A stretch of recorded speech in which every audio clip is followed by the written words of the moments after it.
Hai Sobat HI, kembali lagi with me, Jafira. Nah Sobat HI, aku mau nanya dulu nih, pernah nggak sih Sobat HI itu dipaksa atau diperintah terus-terusan sama pasangan? Atau misalnya dilarang ini itu, kalau misalnya lagi kumpul dan sebagainya juga dilarang? Atau mungkin Sobat HI juga pernah menerima kekerasan dari pasangan, kekerasan fisik contohnya.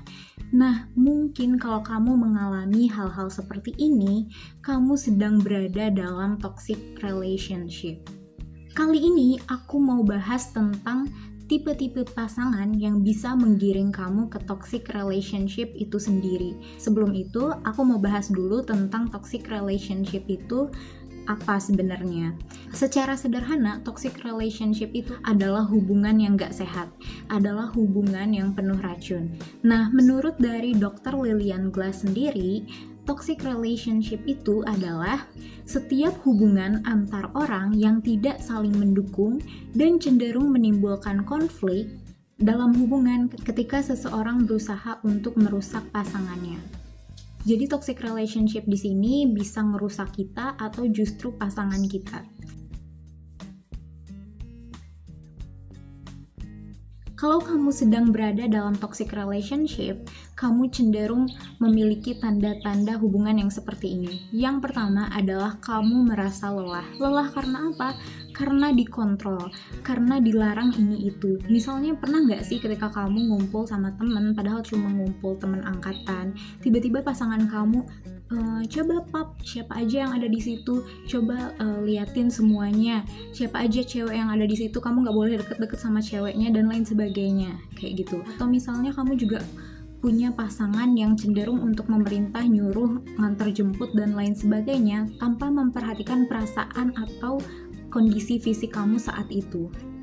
Yang kedua adalah susah menjadi diri sendiri. Ya gimana mau jadi diri sendiri ketika kamu mau ngapa-ngapain harus dikontrol, ketika kamu mau ngerjain sesuatu harus laporan dan sebagainya. Dan di sini juga kamu akan kesulitan untuk berkumpul atau misalnya melakukan hal-hal yang sebenarnya sesuai sama passion kamu. Yang selanjutnya adalah sering dibodohi dan dimanipulasi. Pernah nggak sih kamu punya pasangan yang dikit-dikit bohong? Ini berarti kamu berada dalam toxic relationship. Nah, yang selanjutnya adalah ketika kamu berada dalam toxic relationship, kamu cenderung tidak dapat dukungan, baik itu untuk melakukan hal-hal yang kamu sukai, hal-hal yang membuat kamu berkembang. Kamu cenderung gak bisa untuk berkembang karena kamu gak mendapatkan dukungan dari pasangan. Yang terakhir adalah kamu menerima kekerasan fisik. Menurut aku ini fix kamu berada dalam toxic relationship. Kan memang ada konflik di antara pasangan, cuma ketika udah melibatkan kekerasan fisik, jadi ini memang gak bisa dibenarkan menurut aku sih, meskipun gimana-gimana konfliknya. Oke, jadi gimana sih supaya kita terhindar dari toxic relationship? Ya tentu dengan cara memilih pasangan yang tidak menggiring kita ke toxic relationship itu sendiri. Nah, jadi di sini aku menyebutnya adalah toxic partner, pasangan yang toxic, pasangan yang beracun bagi kita. Apa aja sih tipe-tipenya? Nah, yang pertama adalah possessive. Jadi orang-orang posesif ini selalu memiliki rasa kepemilikan yang berlebih. Kalau dia punya pasangan, dia itu menganggap pasangannya itu milik dia secara berlebihan. Jadi pasangannya harus ngikutin apa kata dia, ngejauhin larangannya, udah kayak Tuhan aja, sumpah. Pokoknya kayak gitu. Yang kedua adalah bad temper. Jadi orang-orang bad temper ini mungkin terlihat santai, terlihat easy going saat bersama orang lain. Tapi dia itu ketika marah, dia malah melampiaskan kemarahannya itu kepada pasangan. Dan kadang-kadang emosinya itu with no reason. Dia tanpa alasan tiba-tiba marah dan langsung melampiaskannya ke pasangannya. Yang selanjutnya adalah guilt in the self. Yang mana orang-orang seperti ini cenderung kayak mendorong rasa bersalah di pasangannya atas kejadian yang tidak diinginkan. Nah, yang selanjutnya adalah deflektor.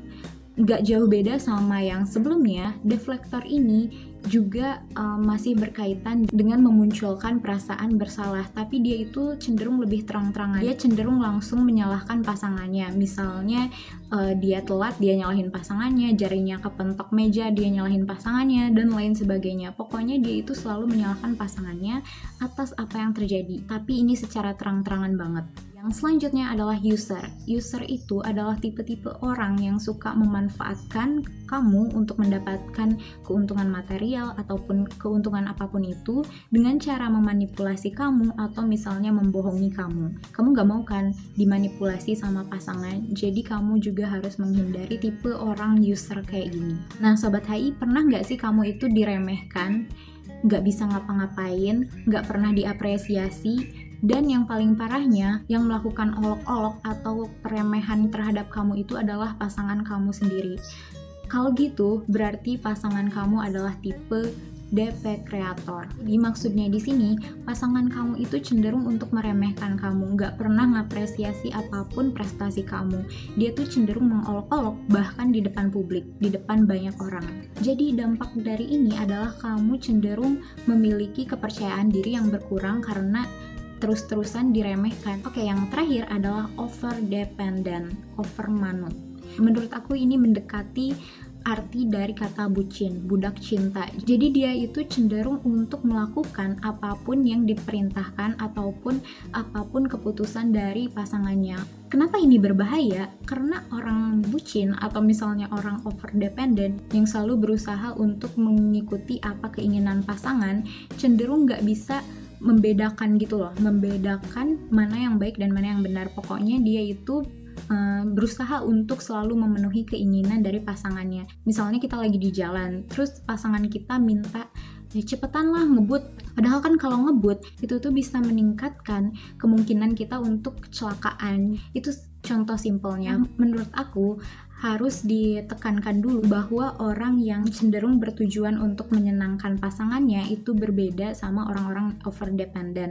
Jadi orang-orang yang cenderung ingin membahagiakan pasangannya, dia itu selalu memikirkan cara untuk membahagiakan pasangannya, entah itu dengan membelikan makanan atau memberikan surprise dan lain. Tapi dia itu punya pendirian sendiri, dia punya cara sendiri. Beda sama orang yang over dependent.